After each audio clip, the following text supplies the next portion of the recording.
Another person who's working hard, you got to hand it to him for that, is Gavin Newsom. Gavin Newsom, who is the governor of the failing state of California, in which I reside, decided that the best move for his ambitions is to fly to the World Economic Forum in Davos. And he kind of has stolen the show. I think people are largely mocking him for a lot of reasons. But I got some sound of what's going on with him. And then I got some analysis as well. But let's play cut one, please.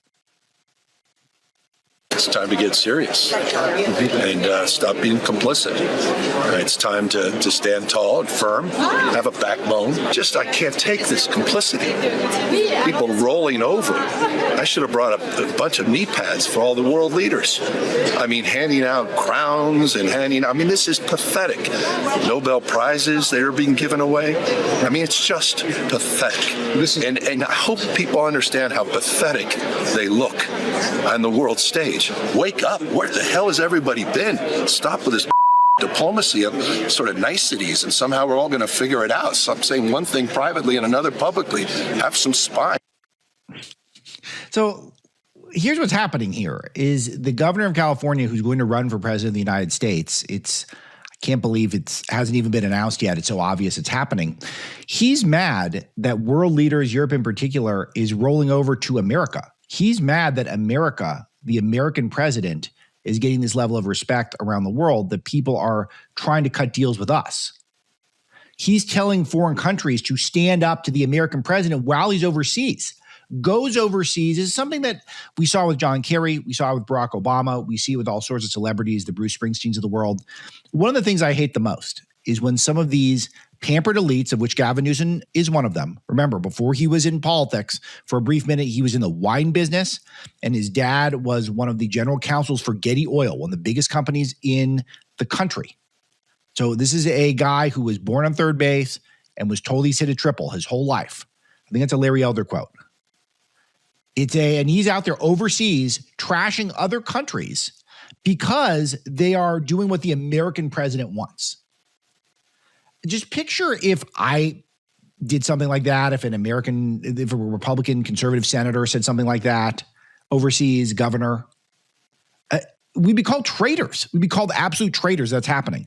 But he knows that this is a way to win a Democrat primary. I got more sound of him. Let's play cut 3, please. It's code red. I mean, you guys are still playing by all set of rules. Everybody, the globe is with this guy. He's unmoored.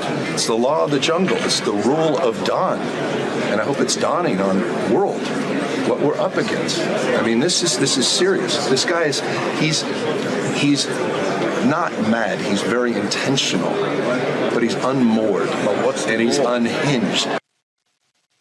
Well, I don't know. Good luck selling that one. He's not mad, but he's unmoored and he's unhinged. I don't think that was focus group. I think the first half of that answer was probably focus grouped. But, he's got to do the market research, figure out where the pulse of the people's at, because he doesn't understand where it is, I think, at an innate level. I will say that he continuously attacked the United States of America. But one thing that apparently the American State Department was able to do was prevent him from actually giving some sort of an address. But the question is, why would Gavin Newsom be allowed to give an address at an economic forum when he's the governor of a failing state of California? More on that in a second, but I've got to play some of this sound from Scott Besson, who just absolutely cooked Newsom from the stage. Cut 4, please. Governor Newsom, who strikes me as Patrick Bateman meets Sparkle Beach Ken, may be the only Californian who knows less about economics than Kamala Harris.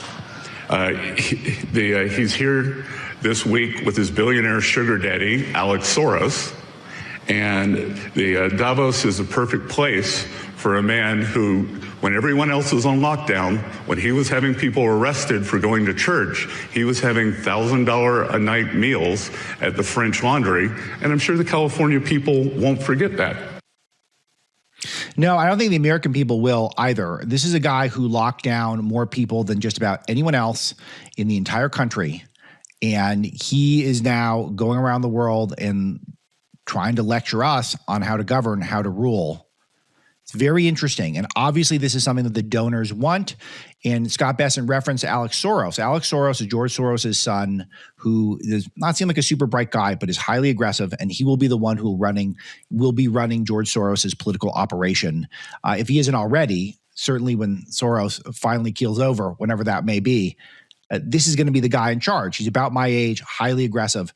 And one thing that's very noteworthy is that Alex Soros posts pictures of all the Democrats he's bought off on his Instagram page. So what he's up to right now, what he's been doing, Soros, is he's been trying to destroy ICE and trying to block violent criminals from deportation. That's been his main crusade lately in America. But he was there at Davos posing with Newsom, saying what a great job Newsom was, saying he's stealing the show. It's more obvious than ever that Newsom's running for president. And he's probably right that the way to win is to go overseas and hobnob and try to act like you're the alternative to Trump. But I thought Newsom looked very out of place there. I thought a lot of what he was doing was very cringe-inducing. He just gave an interview to Ben Smith of Semaphore, who's a left-wing reporter, and he actually brought out knee pads to hand out to, I guess, world leaders because they're doing something inappropriate with Donald Trump. You can do the math on that. Really vulgar, really crass, but trying to be provocative, trying to out-Trump Trump. But the real issue here with Newsom is that he's got no record. And he's the governor of my state. This was a state where he's not solved a single problem in this state since he became the governor. And remember, he's been relevant in public life for over 20 years in this state. None of the major problems we've faced have been solved. Homelessness is through the roof. We had a surplus, and now we have a deficit and a debt in this state. Remember, this is the World Economic Forum. He's theoretically supposed to be talking about the economy if he's there. And yet we're the worst example of an economy. We were thriving. We have every natural resource possible. We're energy rich. We're food rich. We have all these built-in industries from the universities to tech to Hollywood, the tourism because of our coast. We had a surplus and he blew it all. Why? With bureaucracy, regulation, and all sorts of grift and fraud. I was commenting on how sometimes my commute time into work, into the studio, is like an hour and 20 minutes. It's 19 miles. I live 19 miles. It's an hour and 20 minutes. Gavin Newsom was one of the principal guys promising high-speed rails my entire life. That we were going to get some sort of a high-speed rail line so we could start traversing the state and not have to deal with all the traffic that we have to deal with. This has never happened. This is our equivalent of a Leering Center. This is our equivalent of the Minnesota Leering Centers with no children. It's a grift. It's a graft. It's money that is being sent around to Democrat supporters, Democrat donors in order to buy votes, create fake jobs that don't produce anything. And this is what's gone on in this state for the entire time Newsom's been in charge. And so he feels like the key to winning a primary is go hang out with globalists at an economic forum. He's still probably right, but just know that this all should be a huge joke. But he does seem to go, and Greg was quick to point this out, just wherever there are cameras, wherever there are the most cameras at any given moment, that's probably where you're going to find Newsom. But I just find it to be very striking that a guy who is leading a state in a very poor way, record homelessness, people are fleeing the state as quickly as they can, and everyone who's left here thinks about leaving all the time. He's got this horrible record. He's not going to run on a record. He's going to run on who can be the most aggressive about trashing Trump overseas. And it's very offensive to Californians, should be offensive to everyone, that he views the governorship of the most populous state with the biggest economy in the entire country as merely a stepping stone to get more power. And we've seen what this guy has done when he's had power.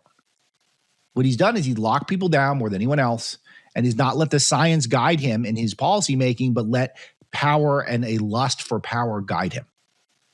It's all very scary, but don't underestimate it. He's very high energy, and he will kiss whichever butt's possible in order to try to become the next president.